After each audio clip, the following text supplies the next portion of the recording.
हिजो यस्ता हिंस्रक आन्दोलनकारीहरू आजका नेता बने। यिनीहरूको प्रोफाइलबाट नवयुवा एवं जेनजीले के सिक्ने?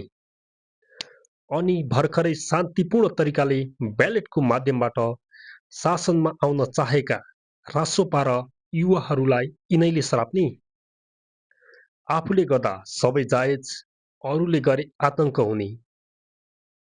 के राजनीति अहिंसक नबनाउने?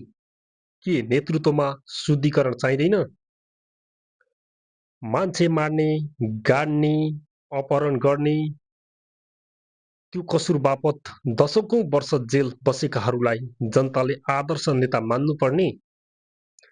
इतिहास निर्मम हुन्छ। नेता बन्छु भन्नेले हरेक पल सही बाटो हिँड्नुपर्छ। बल्ल राजनीति शुद्ध हुँदै जान्छ।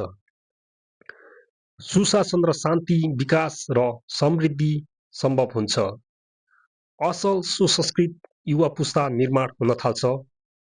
यहाँ छिमेकी राष्ट्रको गलत प्रचार नेपाली जनता सामु गरेर नदी नाला बेच्ने पुराना पार्टी ठिक कि कसैको विरोध नगरी पहाडमा उत्पादित साग सब्जी तराईका जनतालाई खुवाउँछौं, हरेक क्षेत्रमा सिँचाइ सुविधा पुर्याउन चाहन्छौं, कल कारखानाको विकास गर्छौं भन्ने रासोपा नेता बालेन शाह ठिक? कृपया कमेन्ट गर्नुहोस्।